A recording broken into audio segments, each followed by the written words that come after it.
Hello everyone, welcome to my channel Pragati Maurya aspirant. I hope you all are doing good. तो ये मैंने एक book ली थी, यूनिक पब्लिशर्स की थी, उत्तर प्रदेश लेखपाल भर्ती परीक्षा की। तो उसमें जब मैं सामाजिक एवं ग्रामीण परिवेश का मैंने जब पार्ट किया तो उसमें प्रश्नमाला दिए हुए थे, लगभग 95 की 90 क्वेश्चन की दी हुई थी प्रश्नमाला।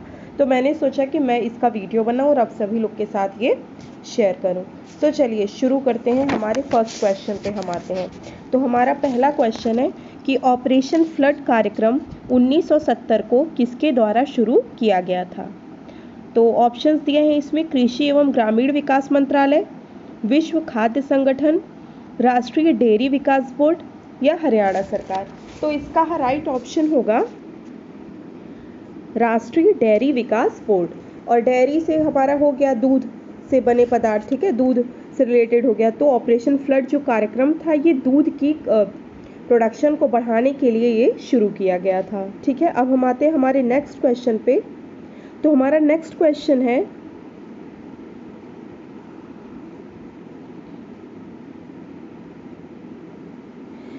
सेकंड वाला क्वेश्चन है, किसी गांव के भूखंडों को एक विशिष्ट क्रमांक से दर्शाने वाला मानचित्र कहलाता है। यानी जैसे कि किसी की जमीन का एक टुकड़ा है और उसको हम क्रमांक के द्वारा, ठीक है, एक विशिष्ट क्रमांक से उसको दर्शाएं तो उस मानचित्र को हम क्या बोलेंगे? क्या उसे लेखा चित्र बोलेंगे, खसरा बोलेंगे, नक्शा बोलेंगे या बही बोलेंगे? तो इसका राइट आंसर होगा हमारा, इसका राइट आंसर है हमारा, मेरे ख्याल से क्या खसरा है इसका राइट आंसर, ठीक है। और खसरा, खतौनी, जमाबंदी ये सब हम लोग को करना है और पढ़ना है, बहुत इंपॉर्टेंट है ये। एक्चुअली फर्स्ट टाइम पढ़ा गया तो मतलब बहुत कंफ्यूजिंग है, बट इसका राइट आंसर है खसरा। उसके बाद हम आएंगे हमारे थर्ड क्वेश्चन पे। तो ये है, निम्नलिखित में से किस उपकरण का प्रयोग भूमापन में नहीं किया जाता है, ठीक है। जरीब, कंपास, थियोडोलाइट या पायरोमीटर। तो इसमें से किस चीज़ का उपयोग नहीं किया जाता है भूमापन में? तो उसका राइट आंसर होगा आपका पायरोमीटर, ठीक है।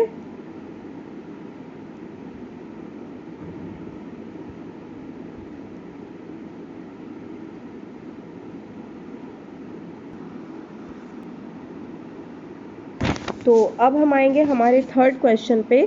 तो हमारा थर्ड क्वेश्चन क्या कह रहा है, निम्नलिखित में से किस उपकरण का प्रयोग भूमापन में नहीं किया जाता? ये हमने कर लिया ना, पायरोमीटर इसका आंसर है, ठीक है।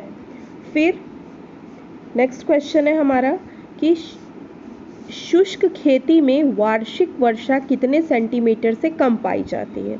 50, 20, 40 या 35 सेंटीमीटर। तो इसका राइट आंसर है हमारा 50 सेंटीमीटर से कम वर्षा पाई जाती है शुष्क खेती में, ठीक है। अब है हमारा नेक्स्ट क्वेश्चन, फिफ्थ क्वेश्चन। तो हमारा फिफ्थ क्वेश्चन क्या कह रहा है कि वृक्षों तथा झाड़ियों की कृषि जिसमें उसका संरक्षण तथा संवर्धन होता है उसे कहते हैं। तो ये वृक्षों और झाड़ियों की बात आ गई, ठीक है। तो हम इसका जो राइट आंसर है ये है आर्बोरिकल्चर, ठीक है, आर्बोरिकल्चर इसका राइट आंसर है। तो मैरीकल्चर देख लीजिए, मैरीकल्चर होता है समुद्र से रिलेटेड होता है ये, ठीक है। मतलब कि उसमें रिलेटेड उसके जो उसमें जीव जंतु ये उनके प्रोडक्शन से रिलेटेड है। और उसके बाद विटीकल्चर ये कल्टीवेशन ऑफ ग्रेप्स यानी अंगूर से उससे रिलेटेड है, ठीक है। और फिर हमारा छठवां क्वेश्चन है कि कृषि में युग्म पैदावार का आशय क्या उगाने से है? यानी युग्म पैदावार जो वर्ड है ये इसका मतलब क्या है? तो इसका अर्थ होता है एक ही साथ दो फसल, ठीक है, एक ही साथ दो फसल इसका राइट आंसर है। अब हम आते हैं हमारे सेवंथ क्वेश्चन पे। तो हमारा सेवंथ क्वेश्चन क्या कहता है कि पादपालय यानी फाइटोट्रॉन की जो सुविधा होती है उसका क्या अर्थ है? यानी फाइटोट्रॉन एक सुविधा है, किस चीज़ को करने की ये सुविधा है? तो इसका राइट आंसर है नियंत्रित परिस्थितियों में पौधों को उगाने के लिए, ठीक है, कंट्रोल्ड सिचुएशन में, ठीक है, कंट्रोल्ड तरीके से हम लोग पौधों को उगाते हैं, ठीक है। अब हम आते हैं हमारे नेक्स्ट क्वेश्चन पे। हमारा नेक्स्ट क्वेश्चन है ये वाला है कि शाहजहानी जरीब की कुल लंबाई कितनी होती है? देखिए 3 तरह के जरीब मैंने पढ़ा बुक में कि एक शाहजहानी जरीब मैंने पढ़ा था और उसके बाद मैंने पढ़ा था गंटरी ज़रीबें, और एक मैंने पढ़ा था दाशमिक प्रणाली। ठीक है, जरीब के प्रकार थे ये। तो पूछा है कि जो शाहजहानी ज़रीब होती है इसकी कुल लंबाई कितनी होती है। तो इसका सही जवाब है जो शाहजहानी जरीब जो होती है वो उसकी लंबाई होती है 165 फीट। ठीक है, अब हमारा नेक्स्ट क्वेश्चन है कि मीट्रिक ज़रीब में कणियों की संख्या कितनी होती है। देखिए मीट्रिक ज़रीब में जो कणियों की संख्या है वो 100 होती है। उसी तरह से पूछेगा कि शाहजहानी ज़रीब में कणियों की संख्या कितनी है, तो मैं बता दूं शाहजहानी ज़रीब में जो कणियों की संख्या होती है वो 200 होती है। ठीक है, और गंटरी ज़रीब में भी कणियों की संख्या 200 होती है।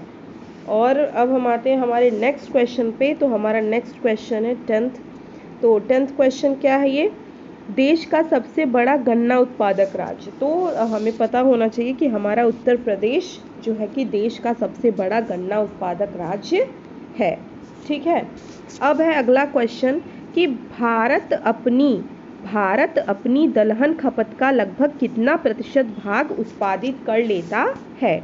तो जो इसका राइट आंसर है ये 55% पे हम चले जाएंगे। ठीक है, 55% जो है कि ये भारत अपनी दलहन खपत का इतना % उत्पादित कर लेता है।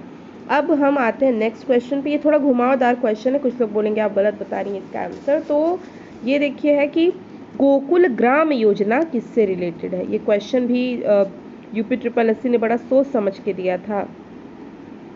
क्या था, गोकुल ग्राम योजना निम्नलिखित में से किस राज्य से संबंधित है। तो इसका राइट आंसर गुजरात है। अब कुछ लोग बोलेंगे कि उत्तर प्रदेश है, तो उत्तर प्रदेश जो है ये गोकुल ग्राम योजना नहीं, इस यहाँ का योजना है गोकुल पुरस्कार योजना। ठीक है, गोकुल पुरस्कार योजना रिलेटेड है उत्तर प्रदेश से, लेकिन जो गोकुल ग्राम योजना है वो रिलेटेड है गुजरात से। ठीक है, अब आते हैं नेक्स्ट क्वेश्चन पे। तो नेक्स्ट क्वेश्चन देखिए ये दिया हुआ है हमारा 13th क्वेश्चन। 13th क्वेश्चन में सूची मिलाने, ये देखिए बहुत इंपॉर्टेंट है। चाहे हम लोग को इस तरह से क्वेश्चन पूछा जा सकता है या मतलब कि सेंट्रल की स्कीम दे दी जाएगी या स्टेट की स्कीम दे दी जाएगी, उसमें बता दिया जाएगा कि उसका क्या उद्देश्य है और हमें सूची मिलाना होगा। ठीक है, तो देखिए दिया हुआ है ये स्वजल धारा योजना, हरियाली योजना, स्वर्ण जयंती ग्राम स्वरोजगार योजना और प्रधानमंत्री ग्राम सड़क योजना। और इधर दिए हुए हैं ग्रामीण संपर्क, ग्रामीण जलापूर्ति, वाटरशेड प्रबंध या ग्रामीण स्वरोजगार। तो चलिए हम मिलाते हैं। ठीक है, तो जो स्वजल धारा योजना है ये हमारा रिलेटेड है ग्रामीण जलापूर्ति से, यानी ए का हम लिखेंगे 2, ग्रामीण जलापूर्ति से रिलेटेड है। फिर हरियाली योजना हमारा रिलेटेड है वाटरशेड प्रबंध से, यानी बी का हो जाएगा 3। फिर स्वर्ण जयंती ग्राम स्वरोजगार योजना, इसका संपर्क देखिए स्वरोजगार से ही हमें पता चलेगा कि ग्रामीण स्वरोजगार से इसका जो है कि संबंध है। फिर प्रधानमंत्री ग्राम सड़क योजना रूरल कनेक्टिविटी।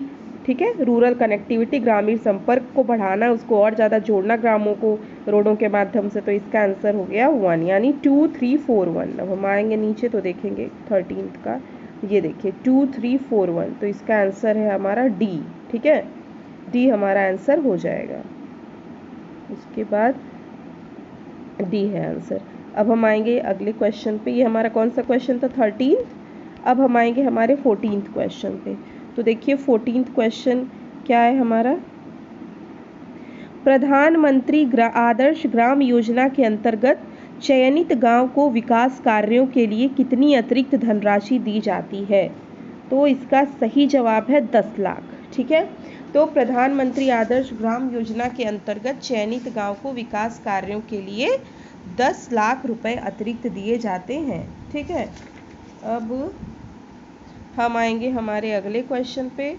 तो ये है हमारा क्वेश्चन भूमि सुधार से रिलेटेड है ये। ठीक है, बोला है कि भूमि सुधार के विषय किस सूची से संबंधित है। संघ सूची से संबंधित है, समवर्ती सूची से संबंधित है, राज्य सूची से संबंधित है, इनमें से कोई नहीं।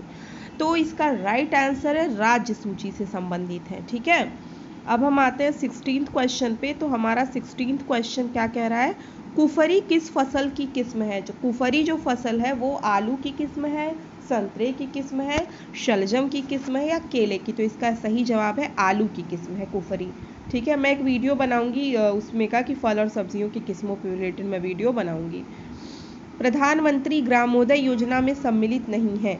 पूछा है कि प्रधानमंत्री ग्रामोदय योजना में इन चारों में क्या सम्मिलित नहीं है। तो ये बेसिक शिक्षा है, पोषाहार, पेयजल तथा स्वास्थ्य है, ग्रामीण सड़कें तथा आवास है, या लघु उद्योग है। तो इसका राइट आंसर है लघु उद्योग। ठीक है, ये अलग चीज़ हो गया ना, मतलब पहले ग्रामोदय, ग्राम का उदय होना है। तो पहले मेन चीज़ देखिए कि बेसिक शिक्षा सही जरूरी है, पोषाहार, पेयजल तथा सबसे ज़रूरी, ग्रामीण सड़कें तथा फिर कहीं उद्योग कोई शुरू करेगा। ठीक है, तो इस वजह से इसका आंसर डी हो गया।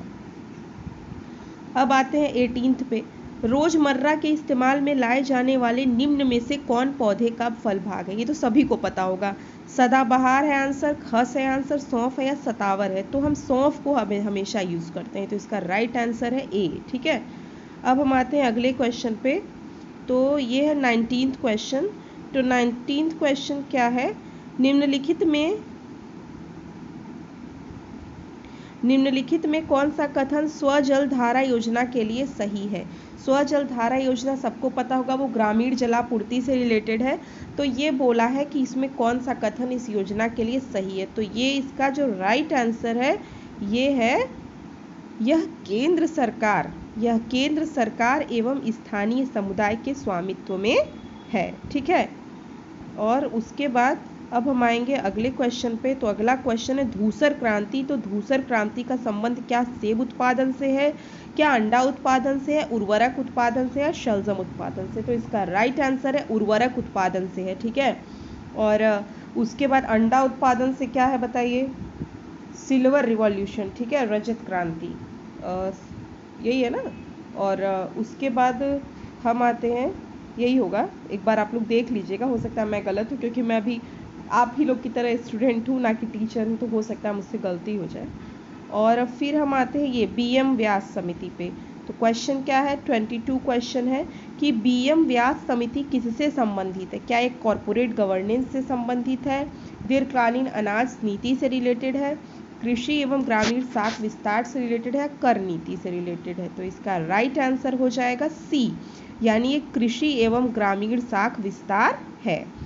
अब है हमारा अगला क्वेश्चन 23rd क्वेश्चन। तो 23rd क्वेश्चन क्या कहता है, समोच्च कृषि किन क्षेत्रों में अपनाई जाती है। समोच्च यानी देखिए समान ऊंचाई, समोच्च का यही अर्थ हुआ ना, समान ऊंचाई। तो 23rd क्वेश्चन का ऑप्शन देखिए, बाढ़ प्रभावित क्षेत्र में, मृदा विकारीय क्षेत्र में, क्षारीय मृदा क्षेत्र में, या अपर्दन प्रभावित पहाड़ी क्षेत्र में। तो इसका राइट आंसर है अपर्दन प्रभावित पहाड़ी क्षेत्र में, यानी जिन पहाड़ी क्षेत्रों में इरोजन होता है, ठीक है, वहाँ पे समोच्च कृषि इन्हीं क्षेत्रों में अपनाई जाती है। अब हमारा अगला क्वेश्चन आते हैं हम, अगला क्वेश्चन है हमारा 24वां कि केंद्र सरकार द्वारा कृषि मजदूर सामाजिक सुरक्षा योजना की शुरुआत कब की गई थी। क्या ये 1 अप्रैल 2001 को की गई थी, क्या ये 1 मई 2002 को की गई थी, 1 जुलाई 2001 को की गई थी, या 1 मार्च 2002 को की गई थी। तो इसका राइट आंसर है 1 जुलाई 2001 को की गई थी। केंद्र सरकार द्वारा कृषि मजदूर सामाजिक सुरक्षा योजना की शुरुआत 1 जुलाई 2001 को हुई थी। ये हमारा लास्ट क्वेश्चन है, क्योंकि ये A to Z screen recorder मैं यूज़ कर रही हूँ और अभी पहली बार यूज़ कर रही हूँ। एक बार और यूज़ किया है मैंने, पर इतना क्वेश्चन पहली बार मैंने करवाया है, मुझे अच्छा लग रहा है और मैं ज़रूर वीडियो डाला करूँगी। अधिक उपज प्रजाति कार्यक्रम किस वर्ष प्रारंभ किया गया था। अधिक उपज प्रजाति कार्यक्रम किस वर्ष प्रारंभ किया गया था। तो इसका राइट आंसर है, बताइए क्या है, क्या ये 1964 से 65 है, 1965 से 66 है, 66 से 67 है, या 55 से 56 है। तो इसका राइट जवाब है 1965 से 66। ठीक है, तो इस वीडियो में ये 25 क्वेश्चन देखिए बहुत इंपॉर्टेंट है, और मैं जैसे जैसे पढ़ती जाऊंगी आप लोगों के लिए वैसे वैसे कंटेंट डालूंगी, मेरे पास जैसा समय रहेगा। समय तो रहता है, खुद भी पढ़ना होता है, खुद भी इसकी तैयारी चल रही है, पर आशा करती हूँ कि आप सभी को ये वीडियो पसंद आया होगा। मिलते हैं अगले वीडियो में नए जोश के साथ, तब तक के लिए गुड बाय, और प्लीज़ मेरे चैनल को सब्सक्राइब करिए। Thank you.